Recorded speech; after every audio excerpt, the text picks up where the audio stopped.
इस कार्यक्रम के पुण्यार्चक हैं स्वर्गीय श्रीमान सेठ माणिकलाल उगरचंद शाह एवं स्वर्गीय श्रीमती विमल श्री माणिकलाल शाह की पुण्य स्मृति में पुत्र पुत्रवधू पौत्र पौत्री बेटी दामाद एवं समस्त शाह परिवार।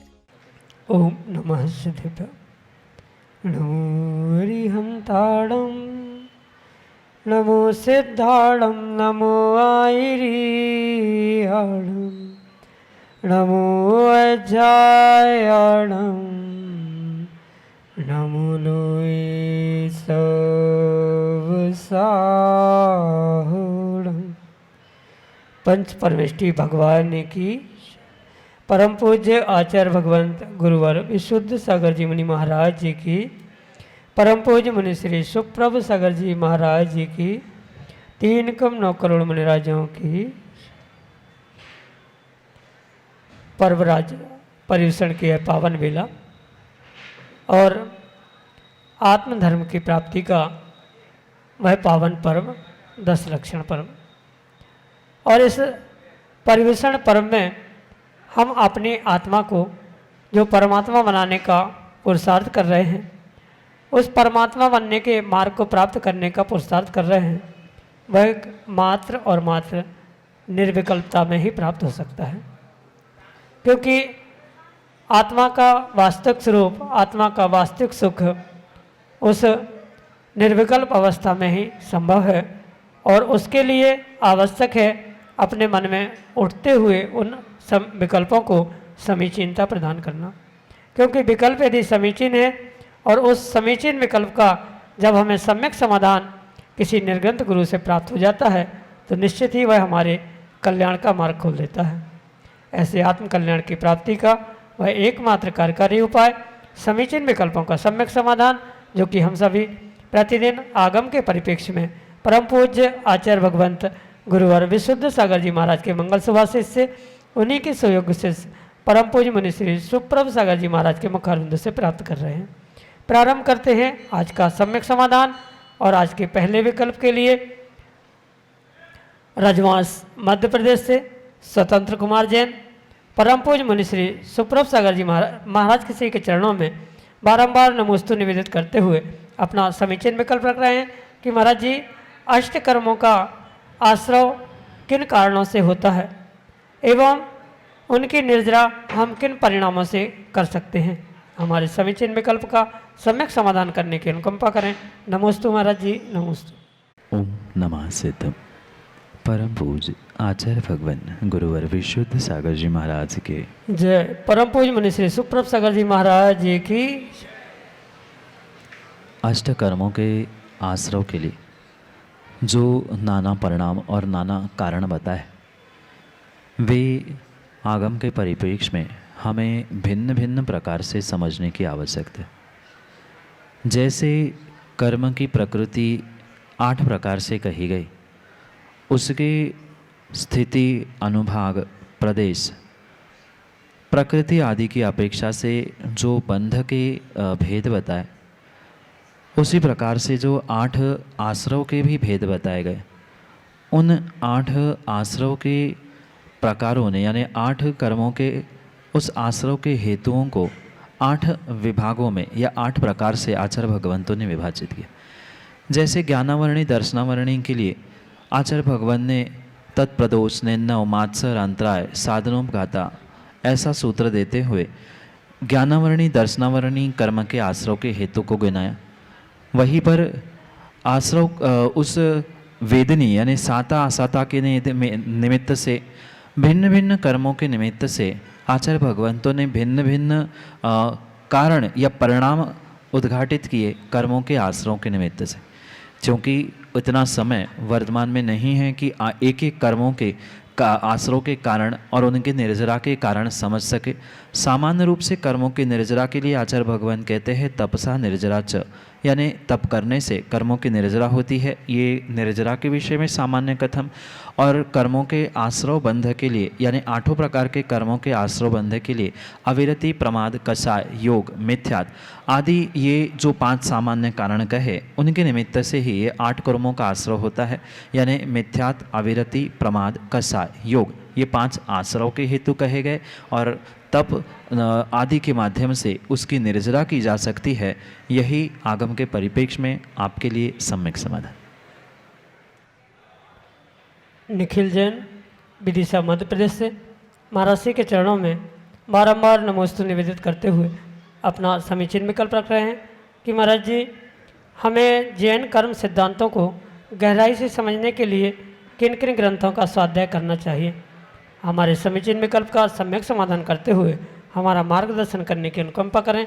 नमोस्तु महाराज जी, नमोस्तु। जैन कर्म सिद्धांतों को समझने के लिए मात्र 2-4 ग्रंथों का अध्ययन करने से काम बनने वाला नहीं है।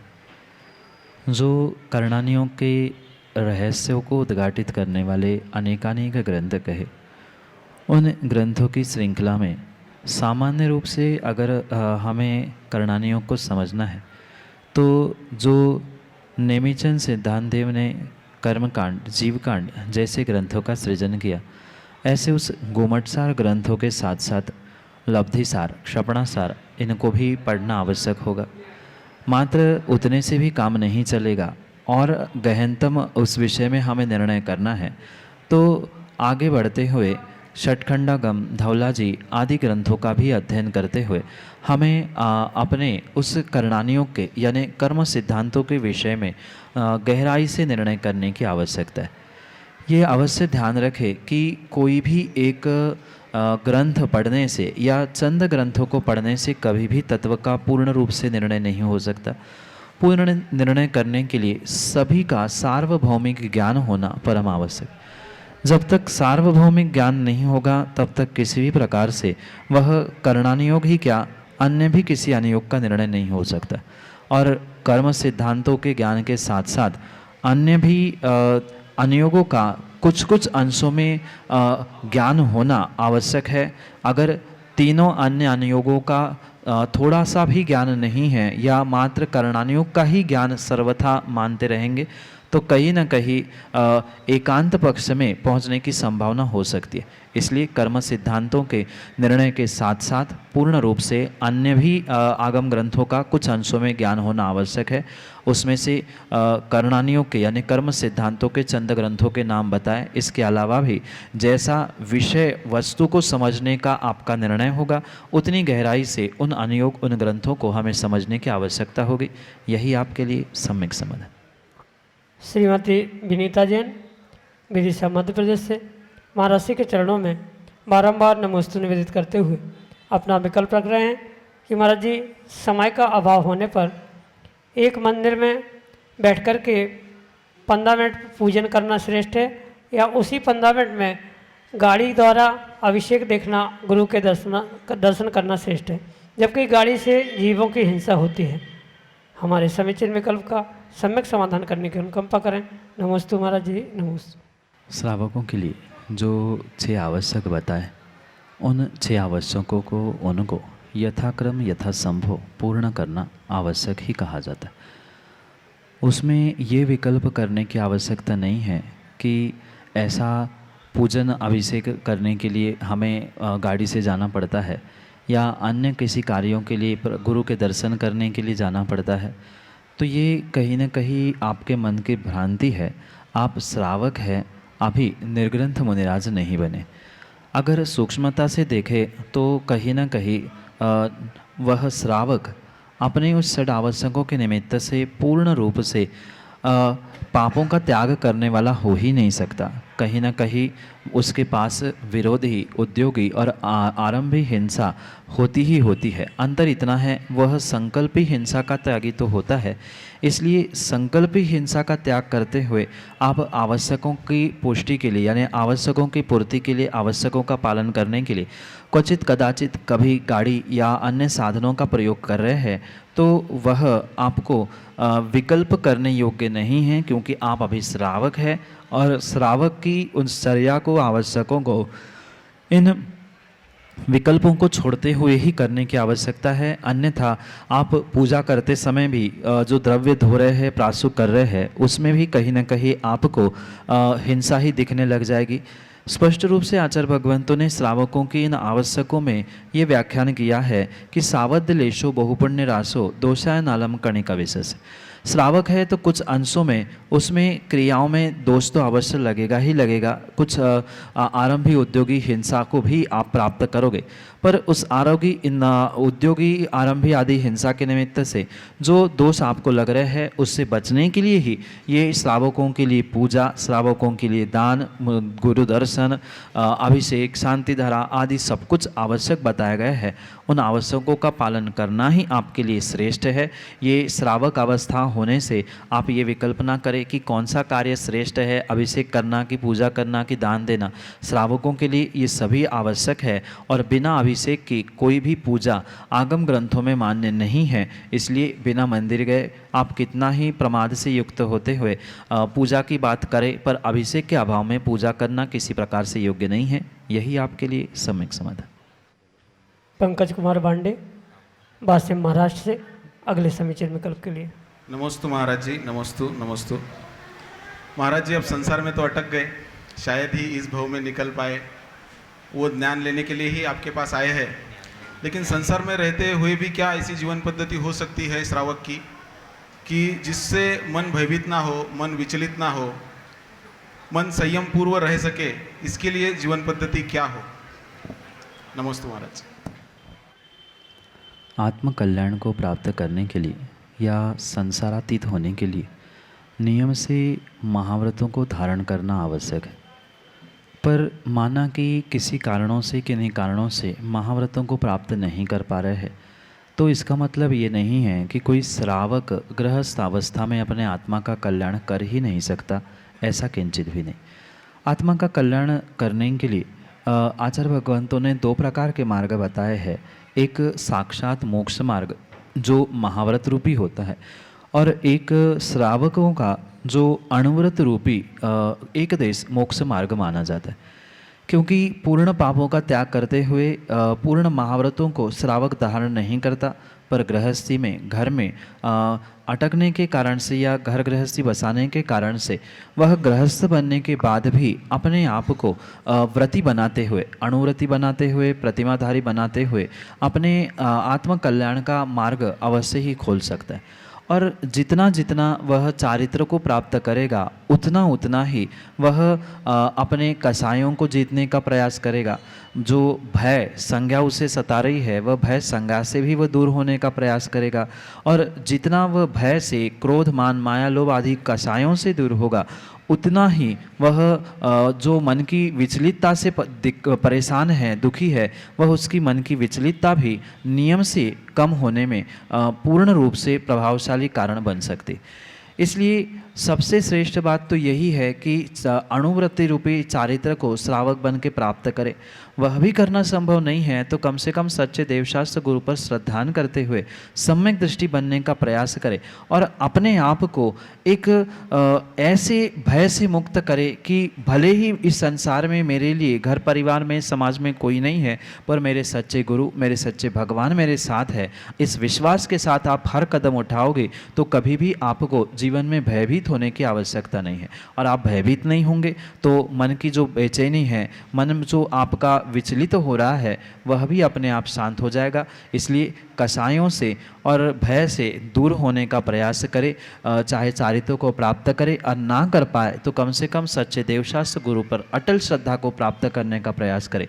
जितनी श्रद्धा और समर्पण का आप अपने आप में उद्घाटन करोगे, उतना ही विशेष आपको इस विषय में, इस संसार से पार होने की या संसार में रहते हुए भी दुख से बचने की पूर्ण जिम्मेदारी या पूर्ण कारण प्राप्त होने की संभावना है।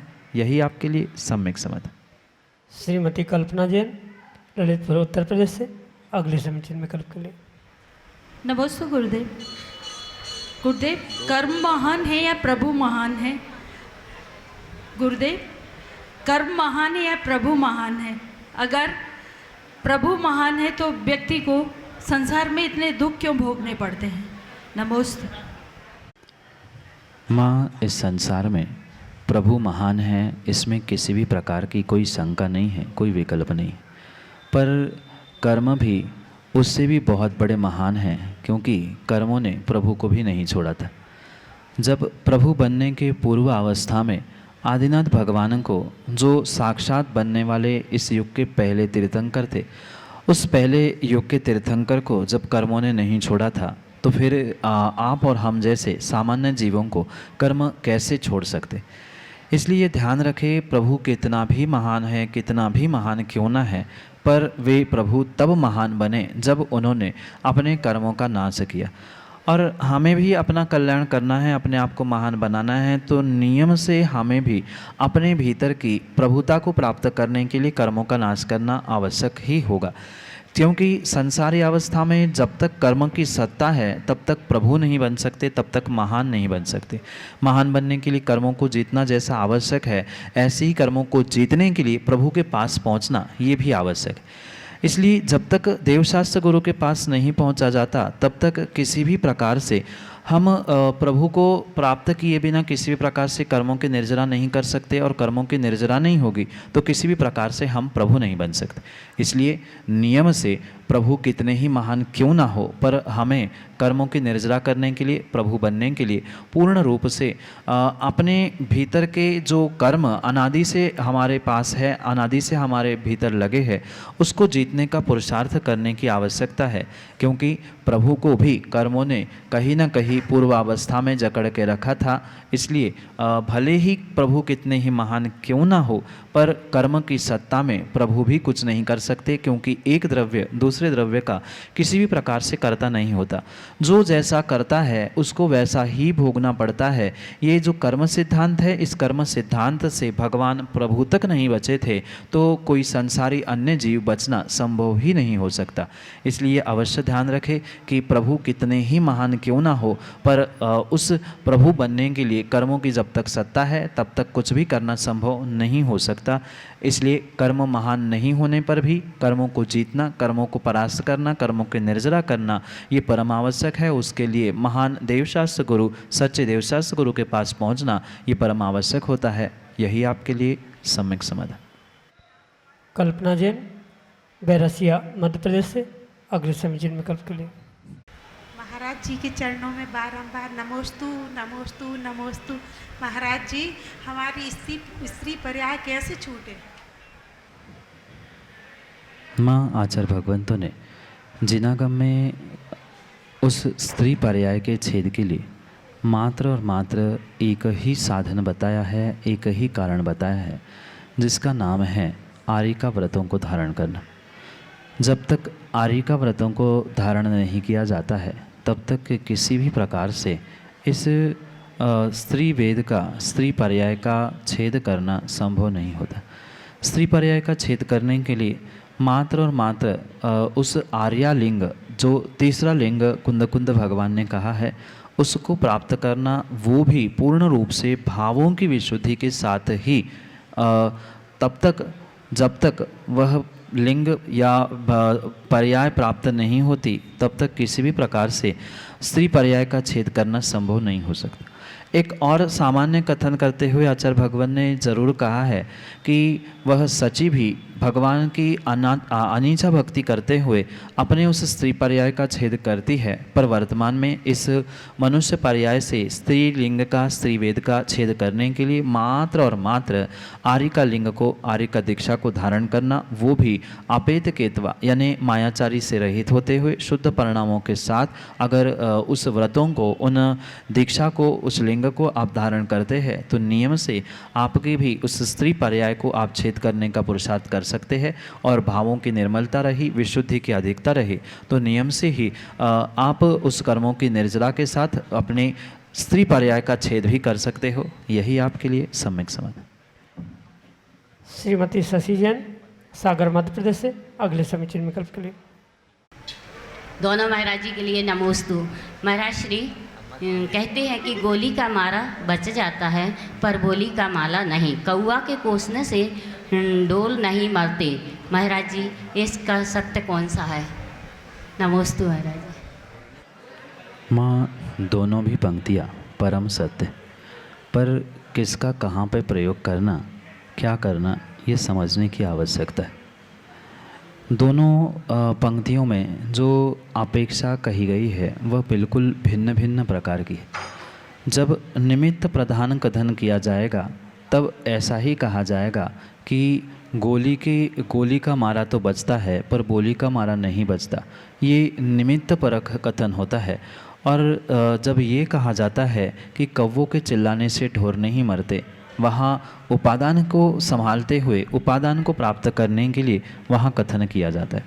क्योंकि आपने पिछले वर्ष अनेकांत को उस माणिकनंदी स्वामी के परिक्षमक सूत्र के द्वारा समझने का प्रयास किया है, तो आप इस बात को बहुत अच्छे से जानते हैं कि जो भी कथन होता है वह अपेक्षा को लेके सापेक्ष ही कथन होता है, अनेकांत से ही होता है। अगर एकांत से एक ही पंक्ति को हम सत्य मानेंगे तो कहीं ना कहीं वह मिथ्या नय या मिथ्या ज्ञान हो सकता है। इसलिए जैसा जैसा कथन होता है, जैसी जैसी परिस्थिति होती है, वैसा वैसा ही हमें समझने की आवश्यकता है।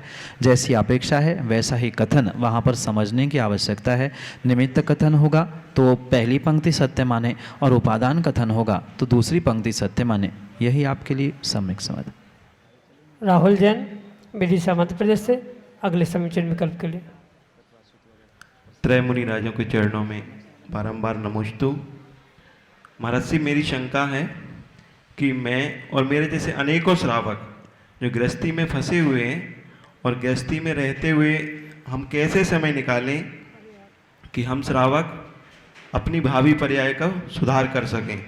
और हम लोग जो व्यापार आदि करते हैं तो उसमें निश्चित हिंसा भी होती है और झूठ आदि का भी पाप लगता है हम लोगों को, तो उससे हम कैसे बचें? नमोस्तु महाराज। हाँ, ये परम सत्य है कि श्रावक अवस्था में जो आरंभी उद्योगी व्यापारी आदि हिंसाएं होती है वे तो पूर्ण रूप से होती ही रहती है, क्योंकि गृहस्थ है, व्यापार करना, उद्योग करना, घर गृहस्थी को चलाना आदि आदि के निमित्त से कहीं ना कहीं हिंसा होना स्वाभाविक बात है। और हिंसा है तो पाप भी है। मात्र हिंसा ही नहीं अपितु झूठ, चोरी आदि आदि भी पापों का वह कार्य करता ही रहता है। इसका मतलब ये नहीं है कि उन्हीं कार्यों में वह संलग्न होते हुए पापों को बढ़ाने का पुरुषार्थ करे या उससे बचने का कभी पुरुषार्थ ही ना करे। नियम से जब तक उससे बचने का वह पुरुषार्थ नहीं करेगा तब तक कभी भी किसी भी प्रकार से वह अपने जीवन के उत्थान के लिए, आत्मकल्याण के लिए कुछ भी नहीं कर सकता। इसलिए आत्मकल्याण के लिए, जीवन के उत्थान के लिए नियम से उसे कहीं न कहीं कुछ अंशों में चारित्र, व्रत आदि को धारण करना आवश्यक है।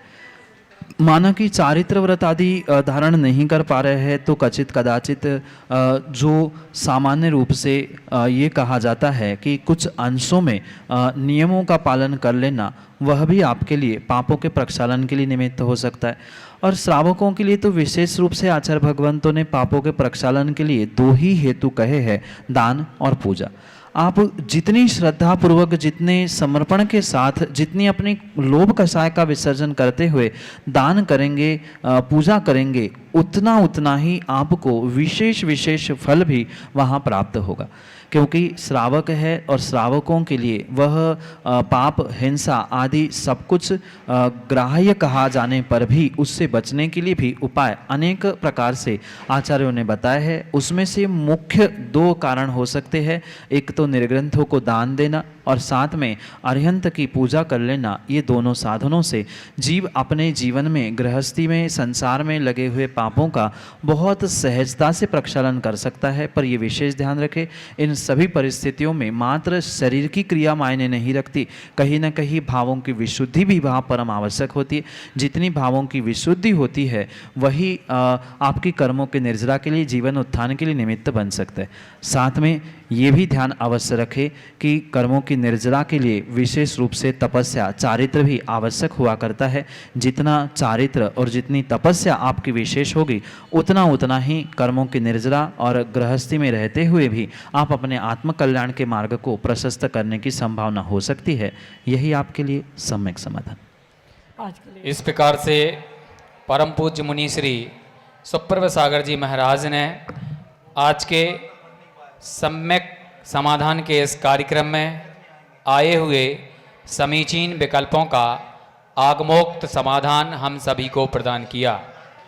परम पूज्य मुनि श्री के सानिध्य में 31 तारीख से जो 10 लक्षण महापर्व आयोजित होने जा रहे हैं, उसमें शिविर के माध्यम से सैकड़ों शिविरार्थी भी आत्म साधना करेंगे पूज्य मुनित्रय के निर्देशन में, तथा आगामी अक्टूबर माह के प्रथम सप्ताह में शुभ लाभ अनुशीलन राष्ट्रीय विद्वत संगोष्ठी का आयोजन भी विदिशा की इस धर्म प्राण नगरी में किया जाएगा, जिसमें भारतवर्ष के अनेक स्थानों से प्रमुख विद्वानों को आमंत्रित किया जाएगा और वह अपने आलेखों के माध्यम से उस ग्रंथ पर मंथन चिंतन करेंगे। आप सभी भी इस महत्वपूर्ण कार्यक्रम की कड़ी से जुड़ सकते हैं। वह जुड़ने के माध्यम ऑनलाइन माध्यम से भी आप जुड़ सकते हैं।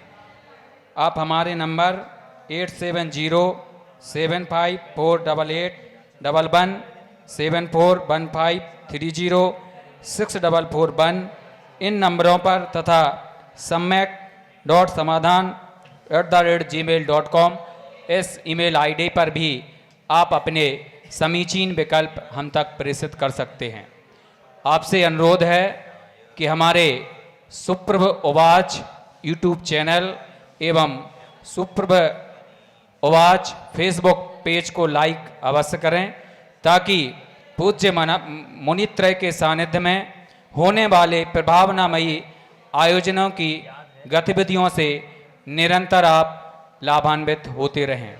आदिनाथ चैनल पर सम्यक समाधान के इस कार्यक्रम को भी निरंतर श्रवण करते रहें तथा पूज्य मुनि श्री सुप्रभ सागर जी महाराज की दिव्य देशना प्रतिदिन 7:40 पर प्रसारित होती है, उनका भी लाभ लेते रहें। आज के इस कार्यक्रम में बस इतना ही। आज के इस कार्यक्रम में जुड़े हुए सभी श्रद्धालुओं की ओर से परम पूज्य मुनित्रय के चरणों में कोट सा नमोस्तु पूर्वक आज के इस कार्यक्रम को यहीं संपन्न करने की अनुमति चाहेंगे। नमोस्तु गुरुदेव, नमोस्तु गुरुदेव, नमोस्तु। इस कार्यक्रम के पुण्यार्जक थे स्वर्गीय श्रीमान सेठ माणिकलाल उगरचंद शाह एवं स्वर्गीय श्रीमती विमल श्री माणिकलाल शाह की पुण्य स्मृति में पुत्र पुत्रवधू पौत्र पौत्री बेटी दामाद एवं समस्त शाह परिवार।